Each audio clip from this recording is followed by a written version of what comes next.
सहना भवतु सहनौ भुनक्तु सह वीर्यं करवावहै तेजस्विनावधीतमस्तु मा विद्विषावहै। ओम शांति शांति शांति।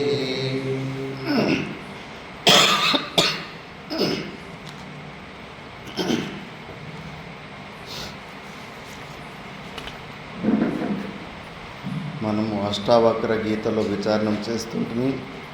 ఈ విచారణంలో జనక మహారాజు అనుభవాలు వ్యక్తం చేసుకోవడము, అలా చేసుకున్న తర్వాత గురుగారు మళ్ళీ ఇంకొకసారి ఆ స్వరూపం గురించి చెప్పి, నువ్వు స్వరూప స్థితిలో ఉంటే మరి ఇలాంటి అవలక్షణాలకి తావు ఉండదని, ఈ కామ క్రోధాదులకు అవకాశం ఇవ్వకూడదని చెప్పుకుంటూ వస్తున్నాడు. ఇప్పుడు మళ్ళీ గురువులు మళ్ళీ ఆ ఉపదేశాన్ని విని మళ్ళీ ఆ స్వరూప స్థితిని ఎలా ఏ రూపంలో అనుభవిస్తున్నాడో దాన్ని ఇప్పుడు జనకుడు చెప్పబోతున్నాడు. 12వ అధ్యాయం 1వ శ్లోకము. కాయకృత్యా సహ పూర్వం తతో వాగ్విస్తరాసః అథ చింతా సహస్తస్మాత్ ఏవమేవాహమాస్థితః కాయకృత్యా సహ పూర్వం తతో వాగ్విస్తరసః అథ చింతా సహస్తస్మాత్ ఏవమేవాహమాస్థితః.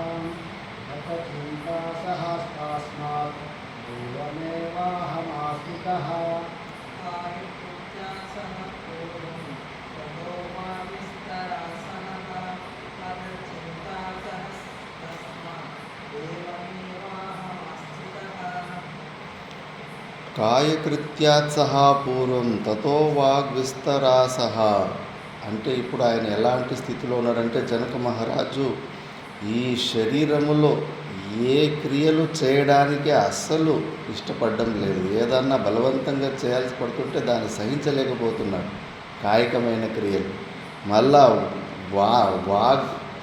వాచికమైన క్రియలు, ఇలాంటి దీన్ని కూడా అంతే ఎక్కువ చిన్నగా కొద్దిగా చెప్పాల్సిన విషయాన్ని లాగదీసి చెప్తా ఉంటే కూడా అస్సలు సహించుకోలేకపోతున్నాడు.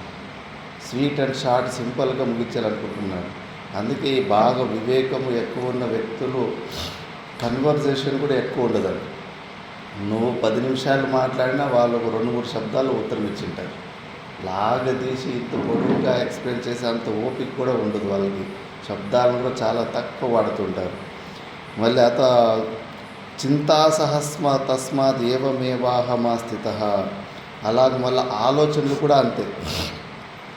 ఎక్కువ బుర్రకి ఏదన్నా ఒక్కొక్క కార్యం చేయాలంటే కనుక విపరీతమైన ప్లానింగ్లు అవి ఇవి వేసుకుంటాడు.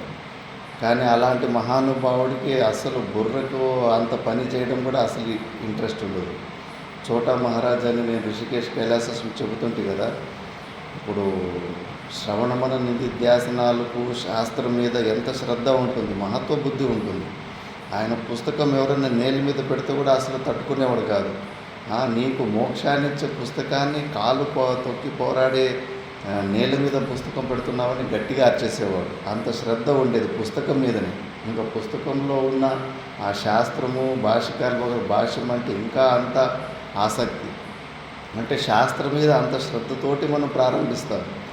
అలాంటిది బ్రహ్మసూత్ర పాఠాలు చెబుతూనే మధ్యలోనే ఇంకా సమాధి స్థితి, సుషుప్తి అవస్థ లాంటి స్థితికి వెళ్ళిపోయాడు. రోజు బ్రహ్మసూత్ర పారాయణలు చేస్తూ కూడా దాని మీద కూడా తుచ్చకు బుద్ధి వచ్చేసింది. అది కూడా ఇంపార్టెంట్ కాదన్న ఆ స్వరూప జ్ఞానం అలా ఉంటుంది. మళ్ళా బహిర్ముఖతకు అవకాశమే ఉండదు.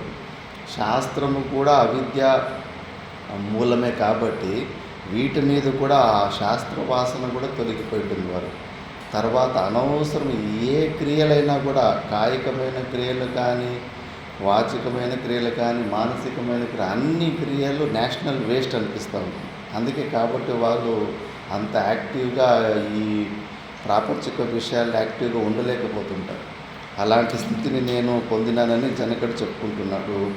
నెక్స్ట్ శ్లోకంలో ప్రీత్యభావేన శబ్దాదేర్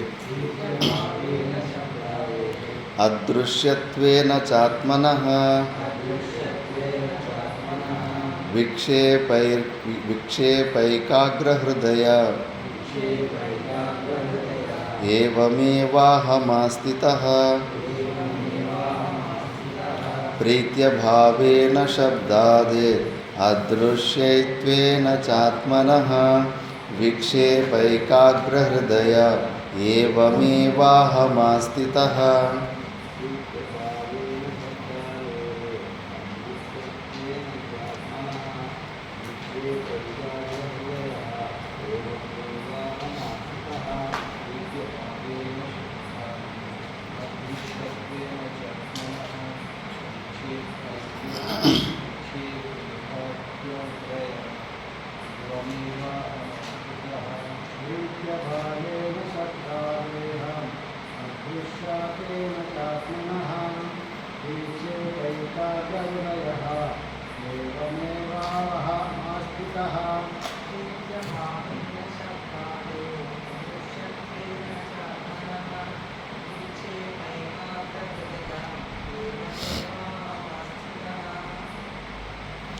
ప్రీత్యభావేన శబ్దాదేర్ అదృశ్యత్వేన చ ఆత్మన.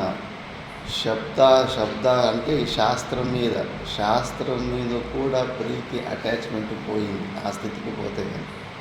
ఎందుకంటే ఇప్పుడు ఎవరన్నా కానీ ఒక మనిషి నేను మనిషి అనే శబ్దాల ద్వారా ఉచ్చారణ చేసుకుంటున్నప్పటికీ ఆ మనసులో కూడా నేను మనసు బుద్ధుల ద్వారా నీ మనిషి నేను ఎవరైనా మళ్ళీ పదే గుర్తు తెచ్చుకుంటా ఉంటే మనం ఏమంటాం?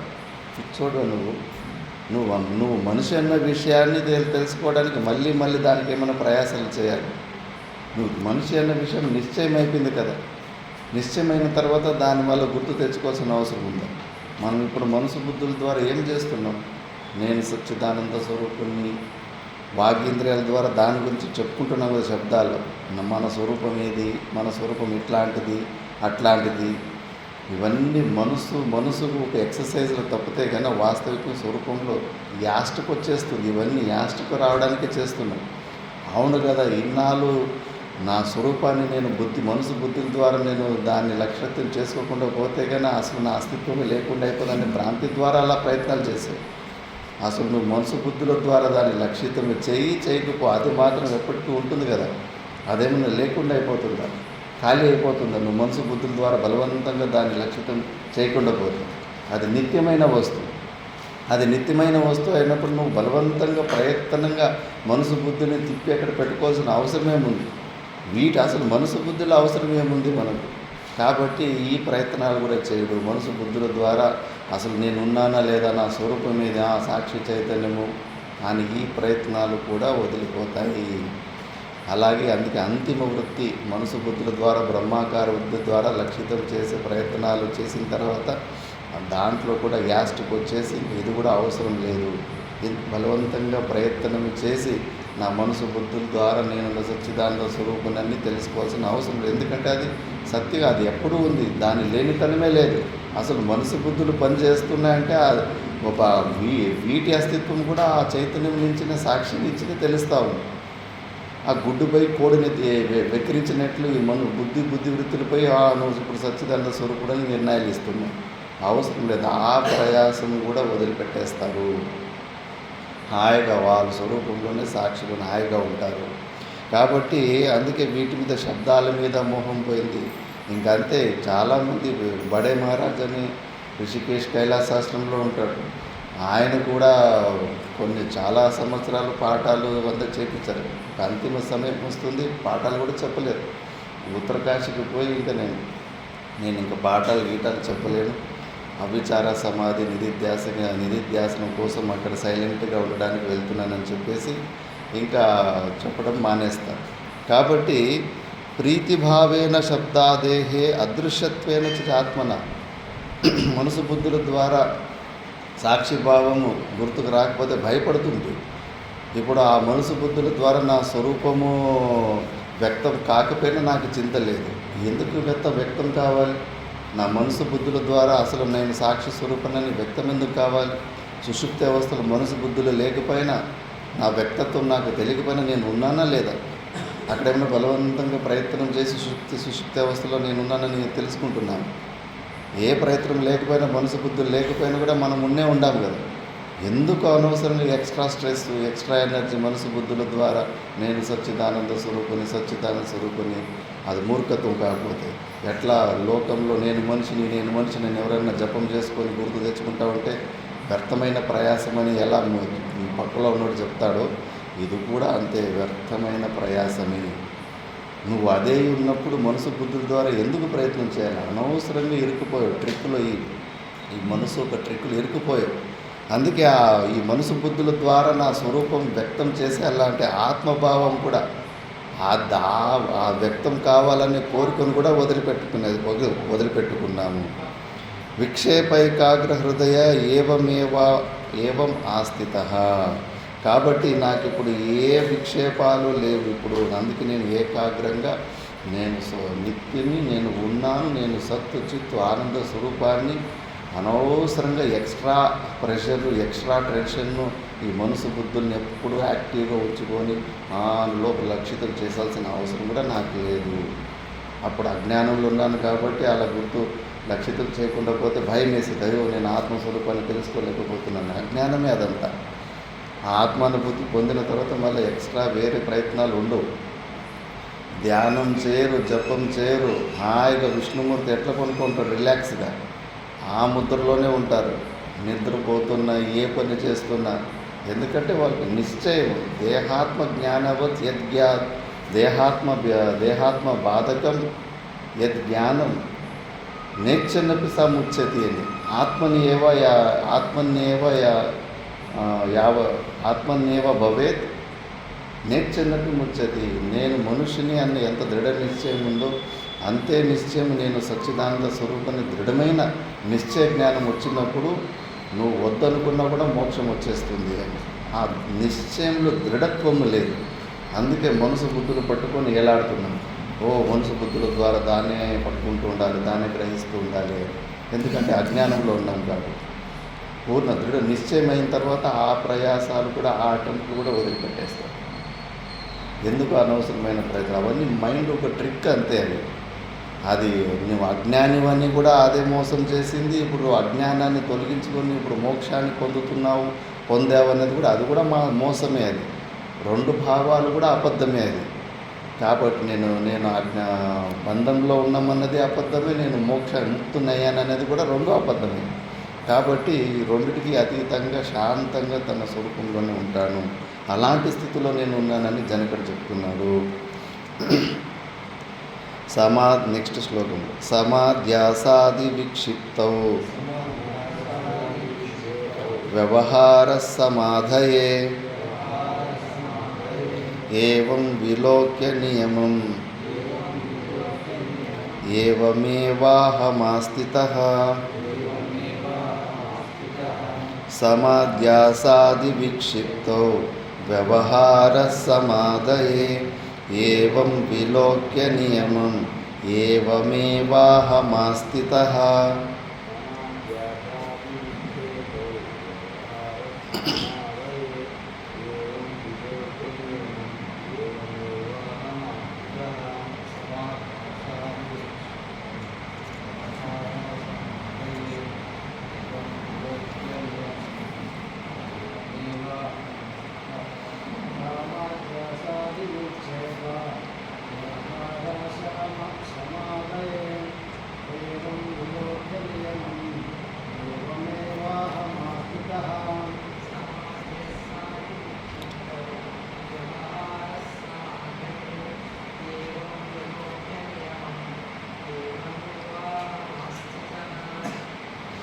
ఎప్పుడైతే నేను నా స్వరూపంలో జ్ఞాన నిశ్చయాన్ని పొందిన తర్వాత కూడా విపరీత భావన అన్నది అది కొద్దిగా ఉంటుంది. ఎందుకంటే అనాది కాలం నుంచి నేను పరిచిన్న జీవుణ్ణి, మనిషిని అని అలవాట చేసుకున్నాం కాబట్టి ఆ అలవాటు వల్ల ఆటోమేటిక్గా ఆ జీవభావం వచ్చేస్తూ ఉంటుంది.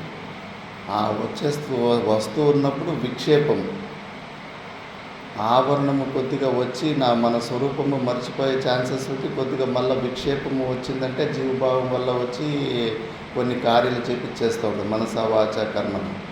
అలాంటప్పుడు నేను నా స్వరూప జ్ఞానాన్ని పొందిన కాబట్టి కొద్దిగా నేను అభ్యాసం చేసుకొని ఏమైతే ఈ శాస్త్రము ద్వారా అనుభవం ద్వారా ఆ స్వరూపానుభూతిని పొందినానో ఆ అనుభూతి వల్ల ఈ శాస్త్రము జ్ఞానం వల్ల కొద్దిగా విచారం వల్ల మళ్ళీ నేను విక్షిప్తమైన మనసుని తిప్పి కాస్త నా స్వరూపంలోనే నిలబెట్టి నేను శాంతంగా ఉంటాను. ఇదొక క్రియ జరుగుతూ ఉంటుంది అంతే, మ్యాక్సిమం అంటే అంతిమ సమయంలో. అందుకే మెల్లమెల్లగా బహిర్ముఖత నుంచి వచ్చి వివిక్త దేశ సేవిత్వం అని వివిక్త దేశాన్ని ఒక స్థానాన్ని ఏర్పాటు చేసి మెల్లమెల్లగా అభిచార సమాధిపై అంతర్ముఖి అయిపోతూ ఉంటారు.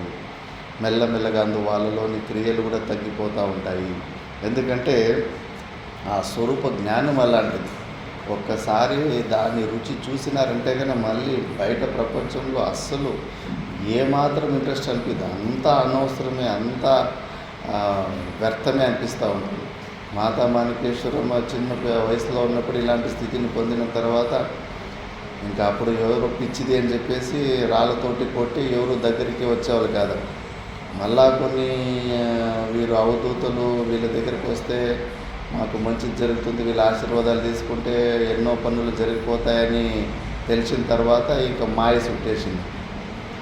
చెప్పేదంటే ఇప్పుడు మాయ నన్ను చుట్టేసింది. మాయ అంటుంది నేను నిన్ను వదలా అంటుంది, నేను నీకు దొరకనా అని నేను అంటుంది. నాకు మాయకు యుద్ధం జరుగుతుంది. అంటే ఆ సామర్థ్యం వ్యక్తమైనందుకు, సిద్ధుల సామర్థ్యం వ్యక్తమైనందుకు ప్రపంచం చుట్టేస్తుంది. అందుకే అందుకే చెప్తుంది, ఎడ్డి కావలరా గుడ్డి కావలరా యోగ దిట్ట తెరవలరా అని.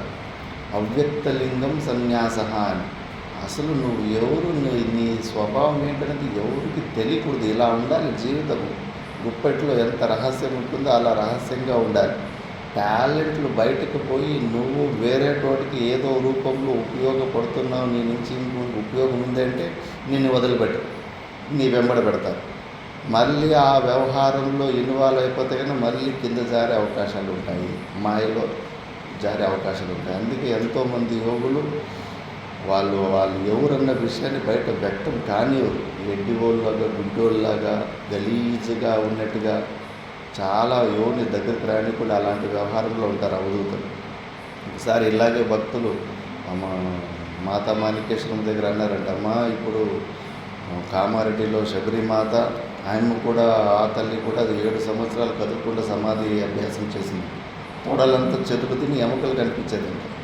ఆ సమయంలో మీరు మళ్ళీ శబరిమాత తప్పితే ఇప్పుడు ఇలాంటి ప్రాక్టికల్ గురువులు ఎవరు లేరమ్మా అన్నారంట. తప్పునైనా కొన్ని వేల మంది ఉన్నారు, వాళ్ళని మీరు గుర్తుపెట్టలేరు. వాళ్ళు ఎట్టేటిగా పిచ్చిగా అమాయకుల్లాగా అజ్ఞానులాగా మూర్ఖుల్లాగా గలీజ్ జనంలాగా ఎన్నో రకాల ట్రిక్స్ ద్వారా అసలు మీకు ఎవరికి దొరకరు. వారు ఎవరికో అదృష్టం ఉన్న వాళ్ళకి, యోగ్యమైన అధికారి ఉన్న వాళ్ళకి, అలాంటి వాళ్ళకి కొద్దిగా ఏదన్నా ఎక్కడన్నా వాళ్ళ నిజ స్వరూపం చూపించి ఉపదేశం చేసే అవకాశం ఉంటుంది. వాళ్ళని మీరు గుర్తుపట్టలేరు.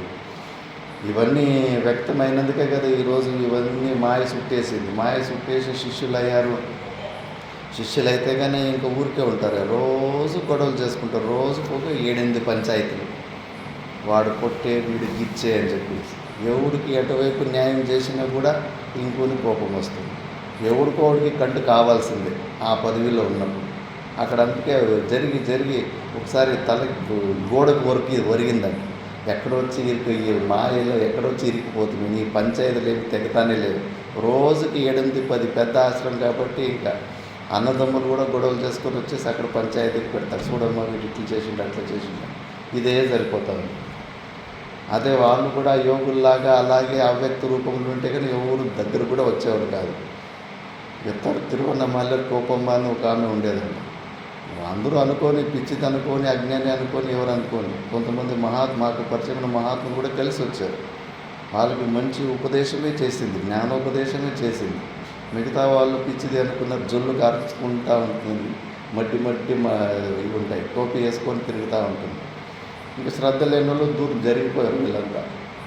ఎవరైతే యోగ్యమైన ఉత్తమ అధికారులు కాదో, ఇవన్నీ శరీర సంఘాత దోషాలు చూసే ఉంటారు, వాళ్ళంతా అంతే దగ్గర కూడా పోలేదు. మంచిగా నీట్గా ఉండి మంచి ప్రవచనాలు మంచిగా తీపిగా మాట్లాడుతుంటే కన్నా వచ్చి చుట్టేస్తుంది. అందుకే కదా చిలుకల్ని పట్టుకొని బంధిస్తారు, కాకులను బందీరు కదా. కాకులు ఎందుకంటే అవి చూడ్డానికి దరిద్రంగా ఉంటాయి, దాని వాయిస్ చండాలుగా ఉంటుంది కాబట్టి వాటిని బంధించరు. చిలుకలను ఎందుకు బంధిస్తారంటే అవి చూడ్డానికి అందంగా ఉంటాయి, టాలెంట్ కూడా చూపిస్తాయి మంచి వాయిస్ ద్వారా, అందుకే వాటిని బంధించేస్తారు. కాబట్టి అలాంటి స్థితిలో ఉంటారు. కాబట్టి కొద్దిగా విక్షేపము వస్తున్నా కూడా వాళ్ళు మళ్ళీ ఆ స్వరూపంలో ఏకాంతంలో వాళ్ళు సాధనలోనే ఉంటారు, కానీ ఈ బహిర్ముఖత్వానికి మాత్రం బయటికి రారు. అదొక చిన్న క్రియ ఒకటి జరుగుతూ ఉంటుంది. నెక్స్ట్ శ్లోకంలో హేయోపాదేయ విరహాద్ ఏవం హర్ష విషాదయో అభావాదద్య హే బ్రహ్మన్ ఏవమేవాహమాస్థితః హేయోపాదేయ విరహాద్ ఏవం హర్ష విషాదయోః అభావాదద్య హే బ్రహ్మన్ ఏవమేవాహమాస్థితః.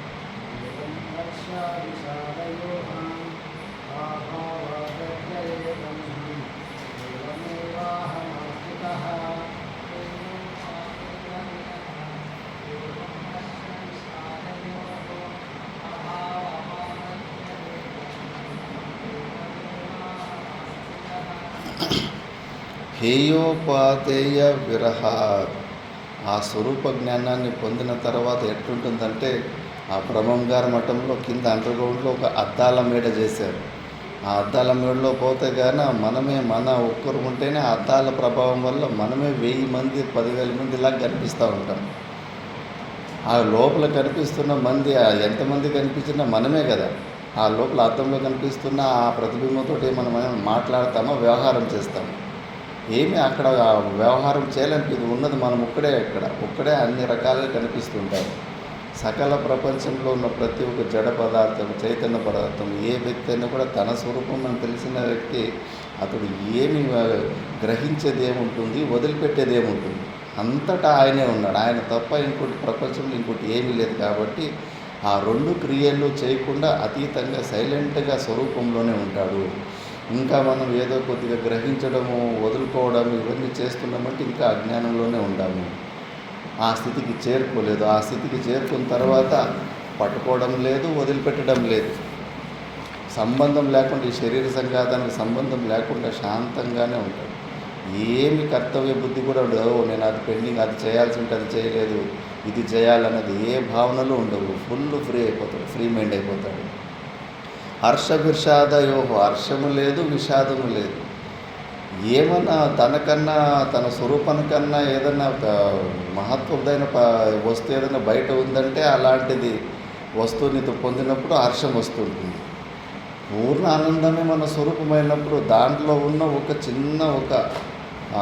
చిన్న చిటికి లాంటి ఒక డ్రాప్ లాంటిది ఆ బ్రహ్మదేవుడు ఆనందం పొందుతున్నాడు. ఈ సృష్టికర్త అయిన బ్రహ్మదేవుడు మన స్వరూపంలో సముద్రం అంతా ఆనందంలో ఒక చిన్న చుక్క లాంటిది ఆ బ్రహ్మదేవుడు అనుభవిస్తున్నాడంటే ఇంకా ఆ బ్రహ్మదేవుడు సృష్టించిన వస్తువులలో ఏం ఆనందం ఉంటుంది? అసలు ఎలాంటి వస్తువు నీకు వచ్చినా ఏమి ఉత్సాహమే ఉంటుంది. ఇప్పుడు 10 కోట్లు ఉన్న దగ్గరికి నువ్వు రూపాయి ఇస్తే కన్నా వాడికి ఏమన్నా అనిపిస్తుందా? ఏమి దాన్ని అసలు ముట్టుకొని తీసుకోవడానికి కూడా ఇష్టపడదు. 10 కోట్లు ఉన్న దగ్గరికి నువ్వు 20 కోట్లు తీసుకుపోతే వాడు కొద్దిగా ఎగ్జైట్మెంట్ వస్తుంది. అలా మనం సంపూర్ణమైన ఆనందాన్ని పొందిన తర్వాత ఈ చిన్న చిన్న ఆనందాల ద్వారా ఏది అసలు ఉత్సాహమే ఉండదు, ఎగ్జైట్మెంటే ఉండదు. మళ్ళీ విషాదం, ఏదన్నా నీ నుంచి ఏదైనా ఒక వస్తువు వియోగం అయిపోతుంది. అసలు ఏ వస్తువులో నువ్వు తాదాత్మ్యం పెట్టుకోలేదు, నాది అన్న భావన ఈ శరీరంలోనే నువ్వు పెట్టుకోలేదు. ఏది నీ నుంచి దూరమైనా కూడా అసలు నీకు ఏమి లాసే లేదు. ఎందుకంటే నువ్వు పూర్ణ స్వరూపుడివి. నీ ఆనందాన్ని ఒక చిన్న ముక్క కూడా, ఒక్క పాయింట్ కూడా ఎవరు తగ్గించలేరు. ఆ సామర్థ్యం ఈ పాంచభౌతికమైన వస్తువుకి లేనే లేదు. కాబట్టి నేను పోగొట్టుకునేదంటూ ఏమీ లేనే లేదు అన్న స్థితిలో ఉన్నవాడు. కాబట్టి అందుకే ఆయనకు హర్షము లేదు, విషాదం లేదు. మనకు ఎగ్జైట్మెంట్ అవుతుంది, ఏదన్నా వస్తువు వియోగమైనప్పుడు విషాదము, దుఃఖము, లాస్ ఫీలింగ్ వస్తుందంటే కానీ ఇంకా జ్ఞానం కాలేదు అని అర్థం. కాబట్టి అలాంటి స్థితిలో ఉన్న నేను అభావాద్ అద్య హే బ్రహ్మన్ ఏవమేవాహమా స్థిత, ఇలాంటి స్థితిలో ఉన్నాను నేను. కాబట్టి తన అనుభవాన్ని వ్యక్తం చేస్తున్నాడు గురుగారి దగ్గరికి. మళ్ళీ నెక్స్ట్ శ్లోకంలో ఆశ్రమానాశ్రమం ధ్యానం చిత్తస్వీకృతవర్జనం వికల్పం మమ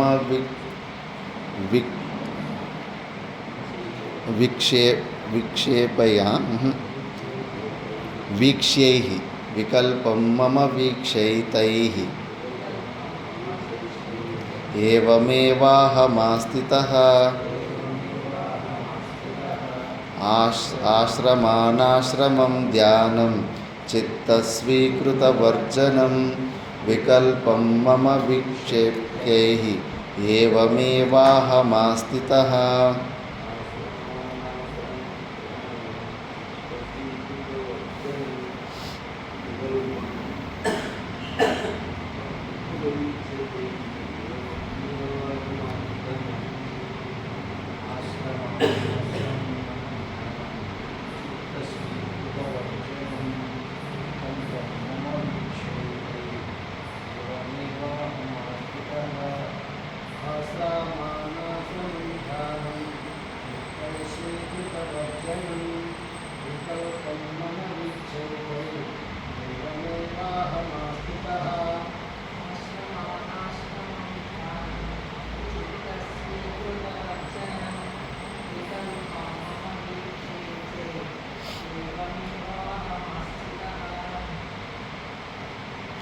ఆశ్రమము అనాశ్రమము అంటే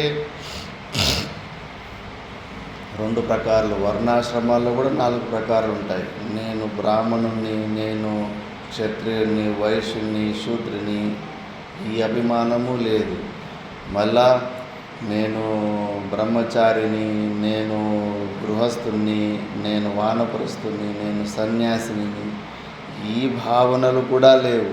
కాబట్టి మళ్ళా ధ్యానము కూడా అజ్ఞానంలో ఉన్నప్పుడే, నీకన్నా భిన్నంగా ఏదో ఊహించుకున్నప్పుడే త్రిపుటి అద్వైత సిద్ధాంతంలో ధ్యానం కూడా కుదరదు. నువ్వు ఉన్నది ఒకటే అన్నప్పుడు ప్రమాత ఎవరు, ప్రమాణం ఏంటి, ప్రమేయం ఏంటి, 3 వస్తువులు ఉండడానికి సాధ్యం లేదు. కాబట్టి ఆ త్రిపుటి భావం కూడా లేదు. చిత్త స్వీకృత వర్జనం, దాని తర్వాత ఈ త్యాగ భావాలు. ఇప్పుడు సాధన చతుర్చే సంపత్తులో దాన్ని వదిలిపెట్టు, విషయాలలో ఉన్న ఆశను వదిలిపెట్టు. ఇవన్నీ అజ్ఞాన అవస్థలో ఉన్నప్పుడు నీకు వస్తుంది ఆ భావనలు. అప్పుడు నేనున్నాను, నాకు భిన్నంగా ప్రపంచం ఉంది, ఆ ప్రపంచంలో కొన్ని విషయాలు ఉన్నాయి, కాబట్టి వాటి మీద ఉన్న ఆశని నేను వదిలిపెట్టుకోవాలని. ఇప్పుడు నువ్వు స్వరూపంలో ఉండవు, నీకు భిన్నంగా ఏ విషయాల అస్తిత్వం లేదు. అంతటికీ ఆత్మస్వరూపాన్ని అయిపోయినావు. ఆ విషయాలకు కూడా ఆత్మస్వరూపాన్ని నువ్వే, అంతటా నువ్వే ఉండవు. కాబట్టి ఆ భావనలే లేకుండా పోయినావు. నువ్వు దేన్ని ఇప్పుడు వదిలిపెట్టలేవు, దేన్ని ధ్యానం చేయలేవు. ఎందుకంటే అద్వైత స్థితిలో ఉండవు. కాబట్టి నీకన్నా భిన్నంగా వేరే వస్తువు లేదు. కాబట్టి ఏ ఆశ్రమ అభిమానము కూడా లేదు. నేను సన్యాసినని వచ్చేస్తుంటాయి, టకటకటక అని వచ్చేస్తుంటాయి. ఎలా అలవాటు చేసుకుంటామో అలా వచ్చేస్తూ ఉంటాయి. మేము చిన్న పిల్లోనికి మా అక్కడ గుల్బర్గాలోనే ట్యూషన్ చెప్తా ఉంటాయి. అక్కడ అందులో 4 చిన్న పిల్లలు, 5 సంవత్సరాల పిల్లలు ఉండేవి. 5 సంవత్సరాల పిల్లలు ఉంటే వాళ్ళకి నేర్పడానికి, చెప్పడానికి ఒకసారి తిట్టాల్సి ఉంటుంది, కొట్టాల్సి ఉంటుంది, బెదిరించాల్సి ఉంటుంది. నేర్పించేది కూడా బోర్డు మీద రాసి ఒక స్టైల్ ఉంటుంది కదా! ఒకసారి నాకు ఏదో పని పడి అందులో ఒకడు బుద్ధివంతుడు ఒకడు ఉంటే వాడిని లీడర్ చేసి పోయిండు. లీడర్ చేసి పోతే కన్నా ఇప్పుడు నువ్వు మిగతా వీళ్ళకి నువ్వు వాడు బాగా తెలివిగా ఉండే, మిగతా వాళ్ళకి నువ్వు ఇప్పుడు పాఠాలు చెప్పాలిరా, ఇవన్నీ నేను చెప్పించినాను కదా అని. మళ్ళీ ఆ పని చేసుకొని దూరం నుంచి వచ్చి చూస్తే వీళ్ళు ఏం చేస్తున్నారని. నేను ఎట్లా యాక్టింగ్ తోటి ఎట్లా నేను పాఠం చేసి తిట్టడము, కొట్టడము, బెదిరించడం చేశానో మొత్తానికి దింపేస్తున్నాడు. నాకే ఆశ్చర్యం అనిపించింది. మళ్ళీ వాళ్ళంతా ఫ్రెండ్స్, మళ్ళీ మంచిగా నవ్వుకుంటూ కలుసుకుంటూ అంతా తిరిగేటోళ్ళు. ఒక్కసారి ఆ పదవి ఇస్తేనే నేను టీచర్ని, వాళ్ళు కొడుతున్నాడు, ఏడుస్తున్నారు వాళ్ళు, వాళ్ళ ఫ్రెండ్సే వాళ్ళంతా. కానీ ఇప్పుడు నేను టీచర్ని అయిపోయాను, నాకు మీరు భయపడాలి, నేను చెప్పినట్లు మీరు వినాలి అని భావాలన్నీ చేంజ్ అయిపోయాయి. ఒక చిన్న పదవి వస్తేనే, కాసేపటికి వాడిని అలా లీడర్ చేస్తేనే. అట్లా మనం ప్రతి ఒక్క పదవి, ప్రతి ఒక్క అవస్థలో మనకు తెలియకుండా వాటితోటి అభిమానం వచ్చేసింది. ఆ ఫీలింగ్ వల్ల ఇప్పుడు నేను సన్యాసిని, మిగతా వాళ్ళు గృహస్థులు, వాళ్ళు వచ్చి నాకు నమస్కారం చేయాలి, నేను పూజ్యుని, నేను వాళ్ళకి నమస్కారం చేయను, ఇవన్నీ భావనాలు. మా గురుగారు దీన్ని హెచ్చరించేవారు. ఈ కొత్త అహంకారం గురించి కొద్దిగా ఆలోచన పెట్టండి, జాగ్రత్తగా ఉండండి. అనవసరంగా విశిష్ట బుద్ధి వచ్చేస్తూ ఉంటుంది. అందులో వాళ్ళు వీళ్ళు నమస్కారాలు పెట్టేసరికి మనకు తెలియకుండా నేను పెద్ద ఎలివేటెడ్ బీయింగ్స్ అని ఏదో పెద్ద ఆకాశం నుంచి ఊడిపడిన వాళ్ళకట మనం వ్యవహారం చేస్తూ ఉంటాము. ఆ అహంకారాన్ని తెచ్చుకోకండి. నేను సన్యాసిని అనే అభిమానాన్ని కూడా అసలు ఊహల్లో కూడా తెచ్చుకోకండి. అందరూ సచ్చిదానంద స్వరూపుని, నేను సచ్చిదానంద స్వరూపుణ్ణి. అదే అధిష్టానం మీద అందరూ ఆత్మలు, పంది కానీ కుక్క కానీ అందరికీ అధిష్టానం ఆ సచ్చిదానంద స్వరూపమే అనే సమత్వ బుద్ధిని కలిగి ఉండాలి. మిగతా అభిమానాలకి తావు ఉండకూడదు. ఉంది అంటే కానీ ఆ శ్రేష్టత్వ బుద్ధి వస్తుందంటే కానీ అయిపోయి పడిపోయావు, మాయ నిన్ను జుట్టు పట్టేసుకుంది అని. ఇంకా ఆచార్యులే చెప్పారు. దయానంద స్వామి సరస్వతి శిష్యులే. ఒకరోజు ఒక బ్రహ్మచారి ఏదో తప్పు చేస్తే ఒక ఆచార్యుడు తిట్టాడు. ఇద్దరు ఆచార్యులు నడుచుకుంటూ పోతుంటే ఒక బ్రహ్మచారి ఏమో తప్పు చేసిండో ఆ బ్రహ్మచారిని తిట్టాడు ఒక ఆచార్యుడు. ప్రతిరోజు ఆ బ్రహ్మచారి ఇద్దరు ఆచార్యులు ఉదయం పూట్ల వాకింగ్లు కనిపిస్తే కానీ నమస్కారం పెట్టేవాడు. ఆ తిట్టిన మరుసటి రోజు ఆ బ్రహ్మచారి ఎదురుగానే మళ్ళీ వచ్చాడు. ఏదో వాడు మనసులో ఏదో ఊహించుకొని ఎక్కడో ఆబ్జెక్ట్ మైండెడ్గా ఉండి నమస్కారం పెట్టడం మర్చిపోయింది.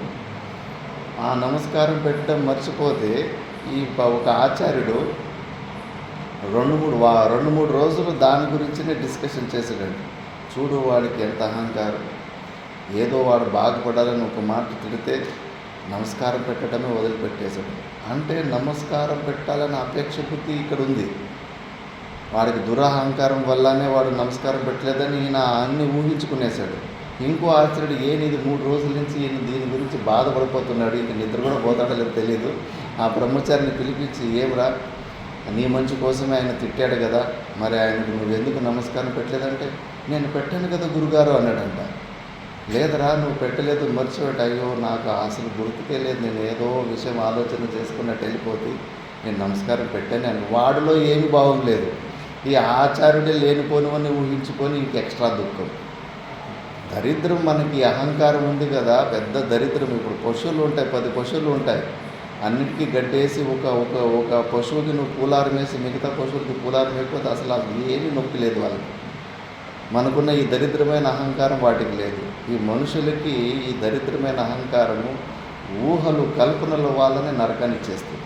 అక్కడ వాస్తవంగా జరగకపోయినా అయ్యో వాడు నన్ను ద్వేషిస్తున్నాడేమో, వాడు నాకు హాని కలిగిస్తాడేమో, లేనిపోనివన్నీ ఊహించుకుని లేనిపోని సమస్యలన్నీ నెత్తి మీద వేసుకుంటా ఉంటాం. కాబట్టి అవన్నీ అలాంటి ఫీలింగ్స్ ఏమీ ఉండవు, ఏ ఆశ్రమ అభిమానము లేదు.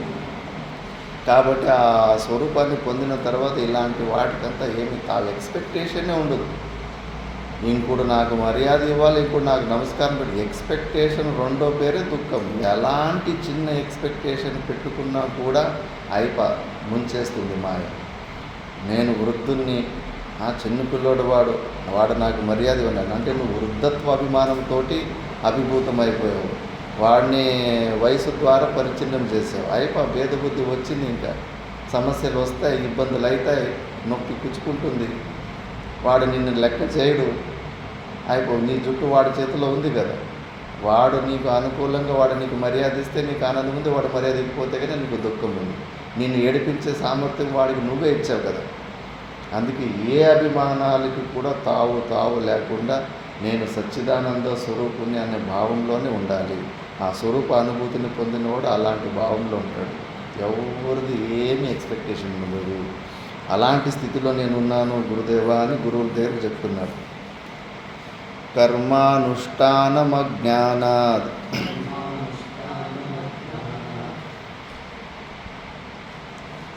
అజ్ఞానాద్ జైత్యే ಏನದು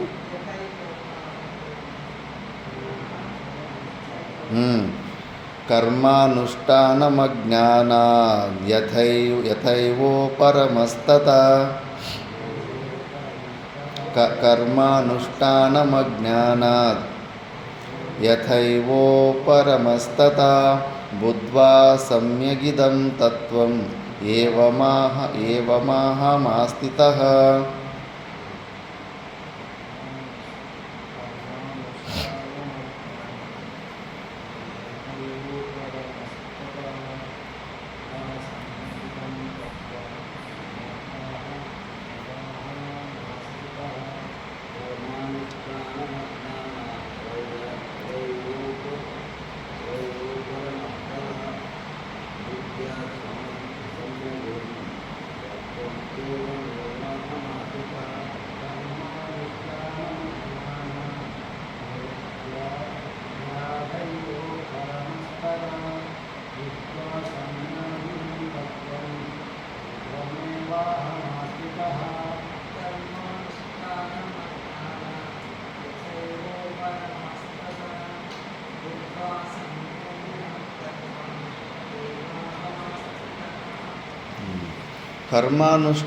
కర్మానుష్ఠానమజ్ఞాన, కర్మలు చేయడము ఎట్లా అజ్ఞాన మూలకము, కర్మలను వదిలిపెట్టడము కూడా అంతే.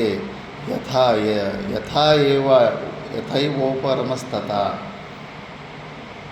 కర్మలో అకర్మలు చేయడము, అకర్మలో కర్మలను చూడడం అని భగవద్గీతలో కూడా ఒక శ్లోకం వస్తుంది. మనం ఏంటంటే శారీరక రూపంలో విశ్రాంతిని మనము అకర్మ అనుకుంటాము, కానీ అది కూడా అందులో కూడా క్రియ ఉంది. నువ్వు అహంకారంలో ఉండి నువ్వు శరీరాన్ని ఊరికే రెస్ట్లో పెడుతున్నావు, కానీ అది కూడా కర్మ కోటికి వస్తుంది. అది కాదు అకర్మ అంటే. నువ్వు ఈ ఫలాపేక్ష లేకుండా, కర్తృత్వ భోక్తృత్వ భావాలు లేకుండా క్రియలు చేయడమే నిజమైన కర్మలో కూడా అకర్మ చూసుకోవడం అని. అంతేకాని సోమరితనాన్ని కృష్ణ పరమాత్ముడు అక్కడ ఎంకరేజ్ చేయలేదు. ఆ సోమరితనం అది. ఎందుకంటే ఈ శరీర సృష్టి నియమం ఎలా ఉంటుంది. నువ్వు స్వప్నంలో అది నిత్యాన్ని తెలుసుకున్నప్పటికీ కూడా ఈ శరీర నిర్వహణం కోసం అక్కడ ఆకలి అయితే అక్కడ నువ్వు కష్టపడి సంపాదన చేసి అక్కడ భోజనమే తినాలి, అంతేగాని వేరే ఆప్షన్ లేదు. కాబట్టి ఈ శరీర నిర్వహణ చేయాలంటే భగవంతుడు చెప్పినట్లు క్రియలను వదిలిపెట్టాలని కాదు, ఫస్ట్ కర్తృత్వ భోక్తృత్వ భావాన్ని వదులుకోవాలంతే. కాబట్టి ఇలాంటి పని చేయాలి, ఇలాంటి పని చేయకూడదు అనే ఏ ఫీలింగు ఉండదు. జీవన్ముక్త పురుషులు అలా ఉంటారు. ఎన్నో విన్నాను. ఇక్కడే భక్తుల పొలాలపై కలుపులు కూడా తీస్తూ ఉంటారు అవసరం లేకపోయినా. ఎవరైనా ఏదైనా పని చేద్దా సరే అని అలా చేసేస్తూ ఉంటారు. నేను ఎందుకు చేయాలో, నాకెందుకు చెప్తావు అని చెప్పేసి అలా రిజెక్ట్ చేస్తున్నాడంటే కానీ ఏదో తేడా ఉంది అని చెప్పేసి చాలా ఫ్లెక్సిబుల్గా ఉంటారు. ఇది చేయాలా, ఇది చేయకూడదు, ఇది నేను చేయాల్సిన పని, ఇది నేను చేయకూడదని పని అనేది ఏ భావాలు ఉండవు. అవన్నీ ఉన్నాయి అంటే కన్నా ఇంకా అజ్ఞానంలో ఉండవు. కాబట్టి బుద్ధ్వా సమ్యగిదం తత్వమేవాహమాస్థితః, నేను నా స్వరూపంలోనే ఉన్నాను.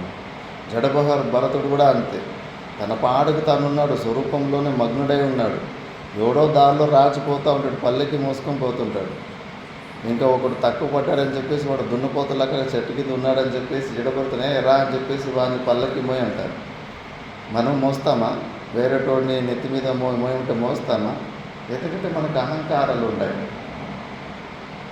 అక్కడ పోయి మోస్తాడు.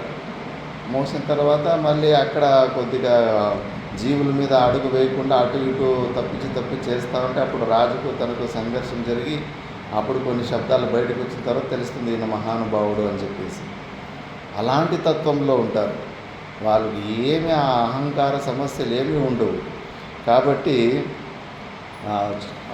శాస్త్రిజీ మహారాజ్ అని కైలాసాశ్రమం 8వ మండలేశ్వరుడు సిద్ధపురుషుడు మహానుభావుడు. ఆయన అంత పెద్ద ఆశ్రమానికి మండలేశ్వరు అయిందంటే ఇది ప్రపంచమే తెలుస్తుంది, అంత ఫేమస్ అయిపోతారు.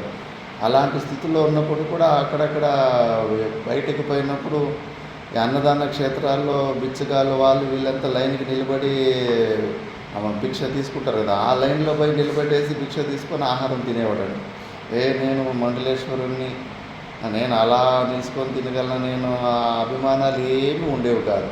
ఎందుకంటే ఆ స్వరూపంలో ఉన్నారు కాబట్టి.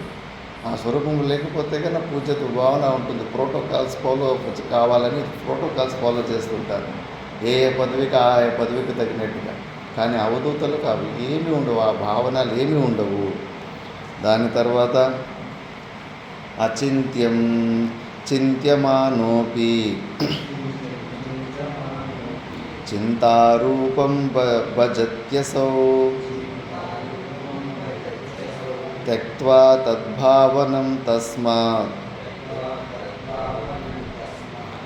ఏవమేవాహమాస్థితః.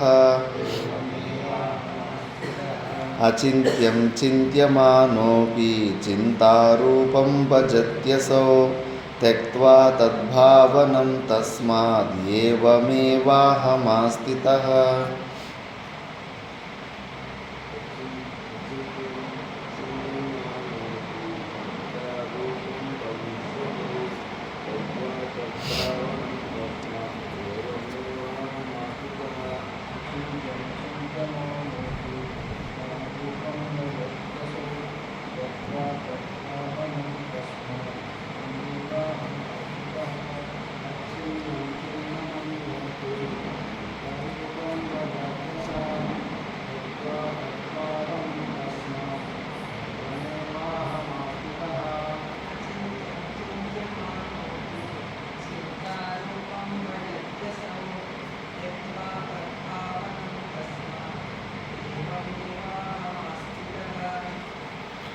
అచింత్యం చింత్యమానోపి, మన ఆత్మస్వరూపము మనసు బుద్ధులు ఇంద్రియాలకు చింతనకు యోగ్యమైనది కాదు, అది విషయము కాదు, విషయాలకు ఇంద్రియాలకి గోచరమైన స్వరూపం కాదు. కాబట్టి అలాంటి స్వరూపాన్ని నువ్వు చింతనల ద్వారా చింతన చేసే ప్రయత్నం చేస్తే అది నీకు పెద్ద సమస్య అవుతుంది, అది నీ చింత అయిపోతుంది. కాబట్టి ఆ చింతనను కూడా వదిలిపెట్టారు. త్యక్త్వా తద్భావనం తస్మాదేవమేవాహ స్థితః. ఆ చింతనలు చేసే భావనను కూడా వదిలిపెట్టేస్తాడు. ఇది అంతిమ పురుషార్థం. కాసేపు అజ్ఞానులు ఉన్నంతసేపు ఉన్న మనసు బుద్ధుల ద్వారా నేను సచ్చిదానంద స్వరూపుణ్ణి చింత చేస్తుంటాను. పెద్ద బరువు అయిపోతుంది, విపరీతంగా బరువు అయిపోతుంది. ఓహో, ఇన్ని రోజులు ఎందుకు అవసరం ఉంది? నేను లేకుండా నా అభావం ఎప్పుడన్నా కలిగితే దాన్ని మళ్ళీ ప్రయత్నం చేసి నేను గుర్తు తెచ్చుకోవాలని ప్రయత్నం చేయాలి. నేను లేనితనం ఒక్క క్షణం కూడా లేదు కదా, ప్రతి క్షణము నేను ఉన్నానని సాక్షిభావంలో తెలుస్తూనే ఉంది. అనవసరంగా ఈ మనసు బుద్ధులతోటి దాన్ని చింత చేయడం ఎందుకు అని చెప్పేసి దాన్ని కూడా వదిలిపెట్టేస్తాడు. అందుకే ఆయన రిలాక్స్ మోడ్లో ఉంటాడు. అందుకే ఎలా చూసేటోళ్ళకి ఎలా కనిపిస్తారంటే, ఎవరు జీవన్ముక్త పురుషుడు అంటే ఒక జోక్ చెప్తుంటారు. సోమరిపోతుల మహారాజు అంటే ఆయన చూడ్డానికి అన్ని ఏ క్రియలు కూడా కనిపించవు, ఆఖరికి లోపల ఉన్న మానసిక క్రియలు కూడా చేయడు, జస్ట్ అంత రిలాక్స్ అయిపోతాడు అంతే స్వరూపంలో. అలాంటి స్థితిలో నేను ఉన్నానని జనక మహారాజ్ చెప్తున్నాడు. అందుకే వాళ్ళు ఎందుకు అలాంటి నిర్వికల్ప సమాస్థితికి వెళ్ళిపోతారంటే మొత్తం ఆసక్తి దూరం అయిపోతుంది. ప్రపంచంలో ఏది ఒక్క విషయంలో కూడా ఆసక్తి ఉండదు, ఈ శరీరం మీద ఆసక్తి ఉంది కాబట్టి ఆటోమేటిక్ వాళ్ళు లోపలికి అలా అంతర్ముఖి ఆ స్థితికి స్లిప్ అయిపోతుంటారు. నెక్స్ట్ శ్లోకంలో ఇవన్నీ అనుభూతులు ఇలా ఎవరైతే అనుభవిస్తారో వాళ్ళే ఆ జ్ఞానాన్ని పొందినారని ఒత్తి చెప్తారు. ఏవమేవా కృతం ఏన సా కృతార్థో భవేదసో ఏవమేవ స్వభావో యః స సా కృతార్థో భవేదసో ఏవమేవాకృతం येन సా కృతార్థో భవేదసో ఏవమేవ స్వభావో యః స కృతార్థో భవేదసో.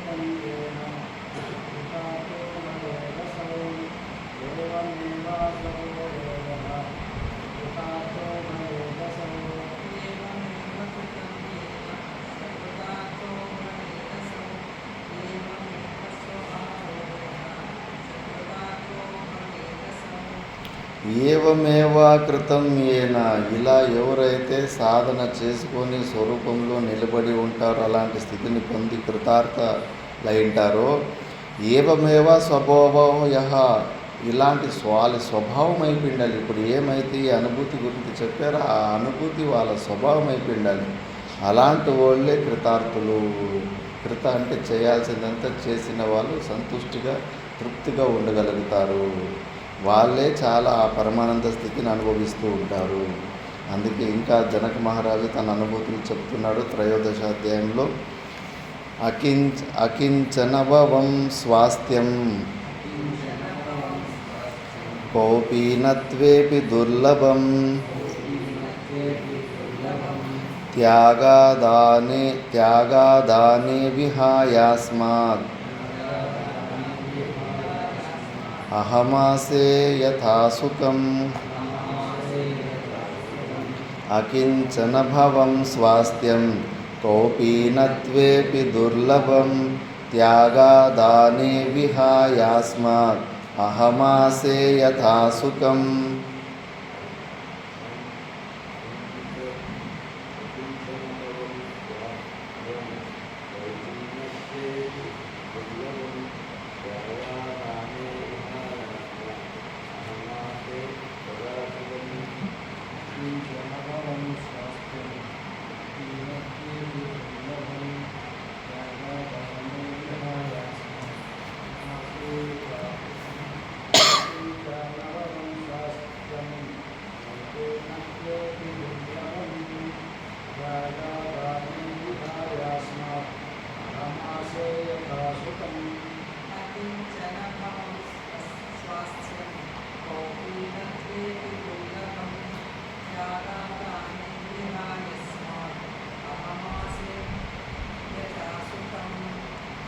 నేను ఎలాంటి అనుభూతిని పొందానంటే త్యాగము ఆదానము లేని స్థితిని పొందాను.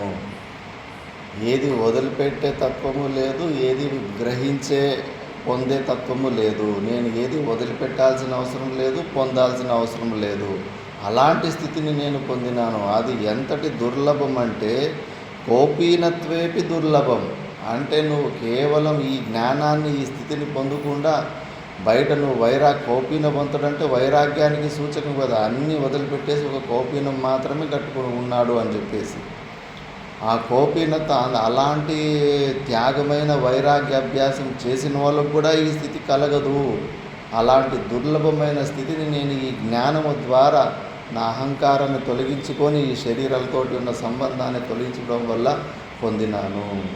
చాలామంది వైరాగ్యాభ్యాసం చేస్తుంటారు, కానీ ఆ వైరాగ్యము ఉద్దేశము వేరువేరుగా ఉంటాయి. ఆ వైరాగ్యము అభ్యాసం ఎందుకు చేస్తుంటారంటే కానీ ఇలాంటి త్యాగభావంతో ఉండి చూస్తే 4 మంది చూసి పొగుడుతుంటారు అని చెప్పేసి ఆ పొగడతలకు మురిసిపోయి ఉంటారు. ఏమి చేస్తే మంది నార్మల్గా సింపుల్గా ఉంటే కానీ ఎవరు మనల్ని దేకడు అని చెప్పేసి ఏదో ఒకటి విచిత్రం చేయాలి. అందరూ చేసేలాగా చేయకుండా కొద్దిగా విచిత్రం ఏదో చేస్తే కానీ అప్పుడు చూసిన మనుషులంతా అబ్బా ఈయన మంచి త్యాగమూర్తి తప్ప ఎండిపోయిన రొట్టెలు తింటాడప్ప అని ఇంకా ఆ మాటలే చాలు, అదే భోజనం అయిపోతుంది. రాజస్థాన్లో ఒకసారి ఇలాగే గుహలో ఒక నిజమైన కథ జరిగింది. ఒక వ్యక్తి ఇట్లా గుహలో పోయిండు ఇంకా ఏమీ ఆహారం ఏమి తీసుకోకుండా పోయి కొన్ని రోజులు అక్కడే నీళ్ళు తాక్కుంటూ ఏమో అలాగే ఉన్నాడు. కొద్ది కొద్ది రోజుల తర్వాత ఆ నీళ్లు కూడా తాగడం వదిలేసిండు. వదిలేస్తే కూడా శరీరంలో ఎవరెవరు ప్రారంభంలో ఎట్లా ఎట్లా ఉంటుందో తెలియదు. కొన్ని రోజులు, కొన్ని నెలలు అలాగే ఏమీ ఆహారం లేకుండానే ఉన్నాడు. ఇంక రోజు ఆయనను చూసి ఎవరికైనా కానీ శ్రద్ధ పుడుతుంది కదా, అబ్బా ఇన్ని రోజులు ఏమీ ఆహారం లేకుండా ఉన్నాడంటే. ఒక 9 రోజులు నవరాత్రుల్లో ఉపవాసం ఉంటేనే వాళ్ళని పైకి ఎత్తేసి పొగిడేస్తారంట. అబ్బా 9 రోజులు ఆహారం లేకుండా కేవలం నీళ్ళతోటి ఉండవు నువ్వు అని చెప్పేసి ఋషికేశ్లో చేస్తుంటారు నవరాత్రులకి. దానికే అంత మహత్వ బుద్ధి, అంత రెస్పెక్ట్ ఇస్తారు. ఇంకా నువ్వు 2-3 నెలలు ఏమీ ఆహారం తీసుకోలేదంటే కానీ నేను దేవుణ్ణి చేసేస్తారు. ఇంకా వాళ్ళంతా వచ్చి మంచిగా ఇంకా ఆయనని పెద్ద సిద్ధపురుషుని చేసేసి ఉంటారు. అంతే చాలు, ఏదో ఒకటి ఇలాంటి చేష్టలు ఒకటి చేస్తే చాలు ఇంకా దేవుని చేసేస్తారు జనాలు. దానివల్ల ఆయన అలా చేశాడు, దానివల్ల నా దుఃఖం ఏమైనా తొలగిపోయిందని చూసుకోరు భక్తులు. అంతే, ఆయన గొప్పోడు గొప్పోడు గొప్పోడు. ఆయన గొప్పతనం వల్ల నీ జీవితంలో ఏమైనా దుఃఖం దూరమైందంటే కానీ అది లేదు, దానికి సమాధానం ఉంది. ఊరికే వాళ్ళ మీద మహత్వ బుద్ధి. చమత్కారాలు చేసినారు, విచిత్ర చేష్టలు చేస్తున్నారంటే కన్నా అదొక పెద్ద మహత్వ బుద్ధిలాగా చూస్తారు. అక్కడికి ఒక నిజమైన అవధూత వచ్చాడు ఆ సమయానికి. వచ్చి ఆయన కూడా చెప్పారు, గురుగారు మేము ఒక మహానుభావుడు ఉన్నాడు మా గుహలో, అసలు ఏమీ ఆహారం తీసుకోలేడు. లేదు నాయన ఏదో ఒకటి గ్రహిస్తూ ఉంటాడు అని. లేదు గురుగారు, మేము స్వయంగా ఒక వారం రోజులు ఉండి చూసాం, అసలు ఏమీ తీసుకుంటలేడు, చాలా తపస్వి, చాలా సిద్ధపురుషుడు, అట్లా ఇట్లా అన్నారు. సరే నాయనా, అయితే నేను చెప్పినట్లు చేయండి, మీకు తెలిసిపోతుంది. ఒక 3 రోజులు ఎవరు అటు గుహ వైపు ఎవరు పోకండి ఊళ్ళో ఉన్న వాళ్ళని చెప్పి. సరే అని చూద్దాం, ఈయన కూడా అవధూత, ఈయన కూడా అతీతమైన శక్తులు ఉన్నాయి కాబట్టి ఈయన మాట విందామని మాట్లాడుకొని 3 రోజులు అటు ఎవరు గుహ పోయేది. పోతే అక్కడ ప్రాణం పోయి ఇంకా శరీరం దుర్గంధం రావడం కూడా స్టార్ట్ అయింది, చచ్చిపోయింది. మళ్ళీ వాళ్ళు ఏమైంది స్వామీజీ, ఎట్లా ఎందుకు చచ్చిపోయాడంటే, నాయన మీరు రోజు పోయి పొగుడుతుంటారు కదా, ఆ పొగుడుతలే అతను భోజనం అయింది. 3 రోజుల నుంచి మీరెవరు పోయి ఎవరు పొగడలేదు, ఆ పొగిడింతల్లో లేనందుకు భోజనం లేదు, భోజనం ఎందుకు ఆయన శరీరం వదిలేసింది. ఆ పొగిడింతలే భోజనంగా గ్రహిస్తే ఆయన జీవిస్తున్నాడని చెప్పేసి. అందుకే వైరాగ్య భావాలు ఒక్కొక్క దృష్టిలో ఉంటుంది. ఊరికే ప్రపంచంలో పోజులు కొట్టడానికి వైరాగ్య అభ్యాసాలు చేస్తూ ఉంటారు చాలామంది. మళ్ళీ మిగతా లేదని పరిగ్రహం చేస్తే అసలు తట్టుకోలేకుండా పోతారు, అక్కడ ఎక్కడ దోషాలు చూస్తూ ఉంటారు. నువ్వు వదిలిపెట్టినది దాని మీద నీకేమీ వాల్యూ లేకపోతే కదా దాని గురించి చర్చ ఎందుకు చేస్తావు అంటే, ఆయన నేను పెద్ద వైరాగ్యని, నేను త్యాగవంతుని, మిగతా వాళ్ళు కూడా అది పట్టుకుంటున్నారు ఇది పట్టుకుంటున్నారు అని చెప్పేసి అదవసరమా ఇదవసరమా అని ఈ ఎటకారాలు చేయలేకపోతుంటారు. ఇప్పుడు ఏ విషయమైనా అంతే, నువ్వు దాన్ని వదిలిపెట్టినావంటే దాని మీద నీకు మహత్వ బుద్ధి ఉండకూడదు, నీ డిస్కషన్ టాపిక్ కాకూడదు. నువ్వు మాట్లాడుకునే టాపిక్ అది అయిందంటే కన్నా దాని మీద ఉన్న విలువ నీకు పోలేదు అని చెప్పేసి. మనం వదిలిపెట్టిన మలమూత్రాల గురించి మనం ఏమైనా కూర్చొని చర్చ చేసుకుంటాము. అసహ్యం, తుచ్చ బుద్ధి ఉంటుంది. నువ్వు ఏదన్నా ఒక విషయం మీద మహత్వ బుద్ధి వదులుకున్నావంటే దాని గురించి మళ్ళీ నువ్వు డిస్కషన్ చేయవు. డిస్కషన్ చేస్తుంటే ఆ విలువలు నీలో ఇంకా పోలేదని. అందుకే అలా కౌపీనత్వంలో ఉన్నప్పటికీ కూడా జనక మహారాజు దగ్గర కూడా అలాంటి శిష్యులు ఉంటారు. ఒకసారి పాఠం చెప్పుకుంటే వెయిట్ చేస్తూ ఉంటే కన్నా ఎవరి కోసం ఎదురు చూస్తున్నారు గురుగారు అంటే, ఇది యాజ్ఞవల్క్య దగ్గర జనకుని కోసం ఎదురు చూస్తున్నానప్ప అంట. వాడు గృహస్థుడు, వాడి కోసము వెయిట్ చేయడం ఎంత, మేమంతా ఉన్నాం కదా కౌపీనవంతులం సన్యాసులు మేము, మీరు పాఠం స్టార్ట్ చేసేయండి అంటారు. అంటే వీళ్ళు చాలా గొప్ప వాళ్ళు, అన్ని త్యాగం చేసి వచ్చిన వాళ్ళని అహంకారం ఉంటుంది.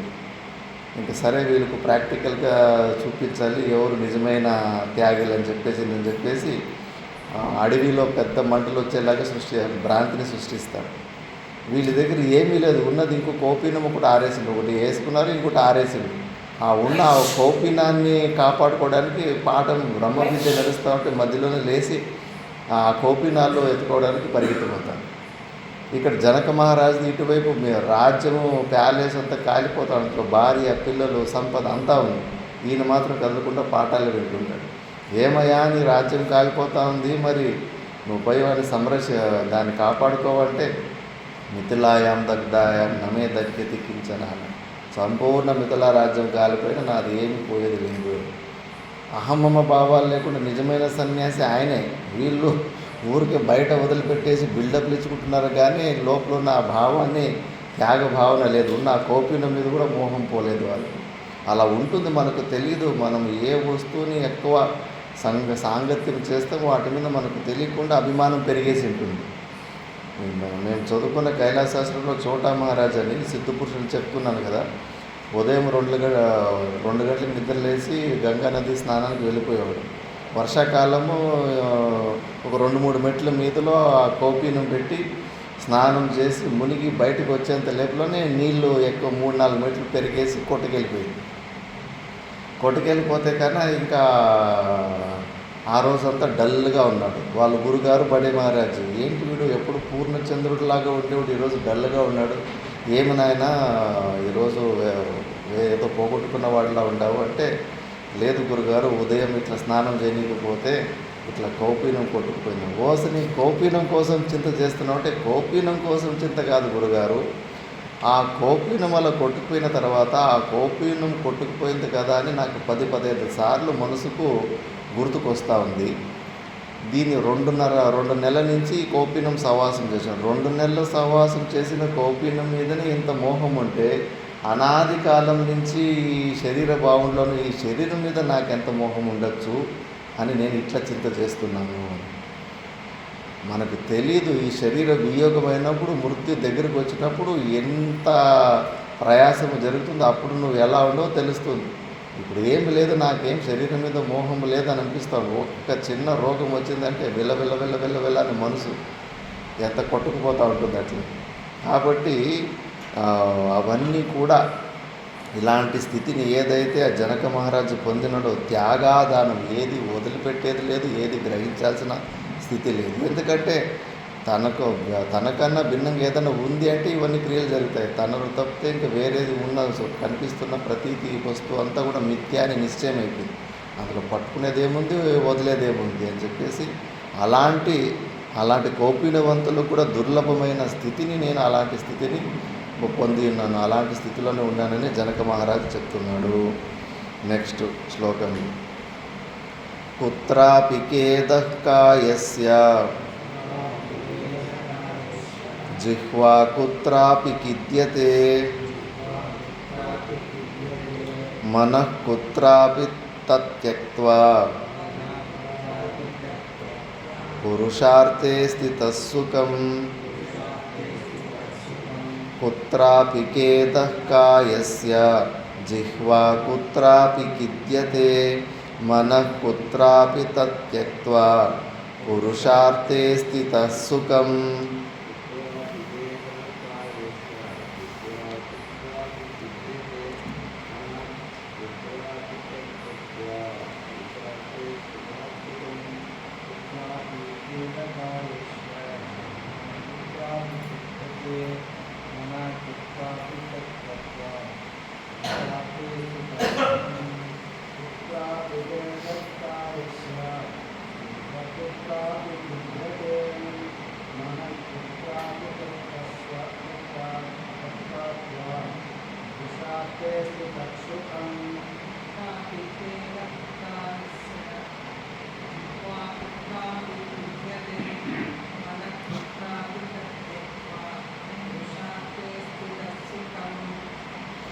కుత్రాపి ఖేదః కాయస్య, ఎవరికన్నా శరీరంలో ఉన్న దుఃఖాలు అనుభవంలోకి వస్తున్నాయి, లేదా వాచికమైన హింసలకు గురై దుఃఖం వస్తుందన్నా, లేదా మనఃకుత్రాపి మానసికమైన దుఃఖాలు ఏదన్నా వస్తున్నాయంటే నువ్వు ఆ స్థితిని ఇంకా పొందలేదు.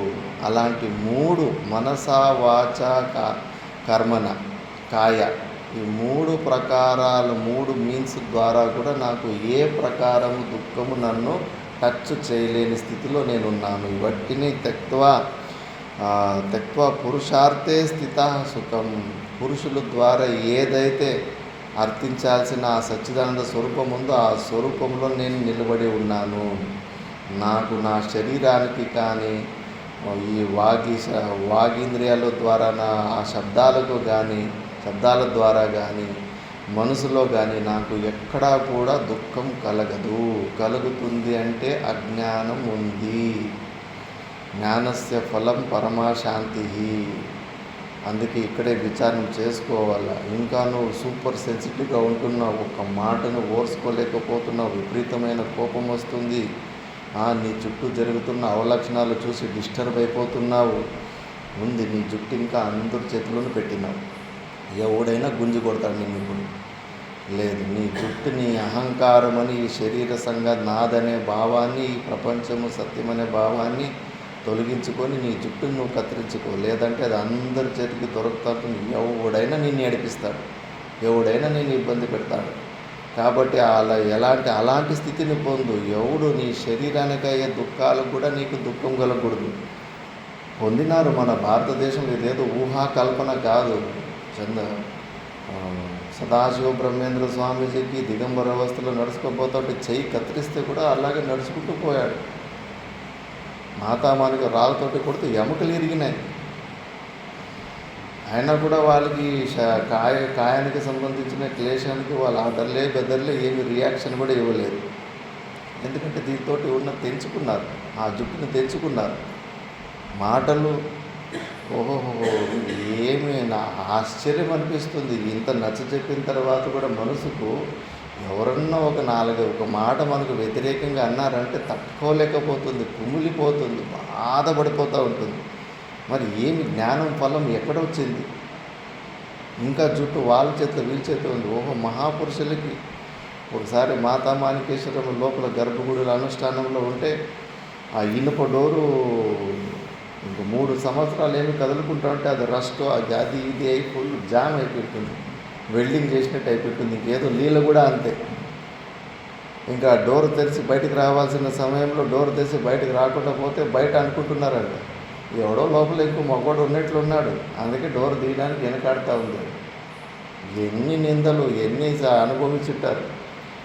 అవన్నీ మనము వినలేక తట్టుకోలేకపోతాం. కానీ ఆ స్థితిలో ఉన్న వాళ్ళు క్యారే కూడా అంటారు. ఎందుకంటే వాళ్ళకి దాని అహంకారాన్ని తీసి పక్కన పెట్టేసి ఉంటారు. నువ్వు ఎలాంటి చుచ్చే మాటలను సిద్ధారూఢ స్వామీజీకి వాడు వచ్చి రోజు వచ్చి తొన్నిపోతూ ఉంటాడు. వాడి మీద ఏమన్నా కోపం వచ్చింది, అసలు ఈ శరీరమే నేననే భావనే లేదు, ఎవడన్నా దీన్ని ఏమన్నా చేసుకుని నాకు సంబంధం లేదన్నట్టు. కాబట్టి అలాంటి స్థితిని పొందాలి, అప్పుడు కదా ఆ పరమానందం దొరికేది మనకు. లేకపోతే కానీ అది ప్రయోజనం ఉండదు. జ్ఞానం జీవన్ముక్తి ఆనందాన్ని మనం పొందలేము. అహంకారానికి మనసా వాచ కర్మన వచ్చే అటాకులు పుచ్చుకుంటున్నాయంటే ఇంకా జ్ఞానం పరిపక్వము కాలేదు.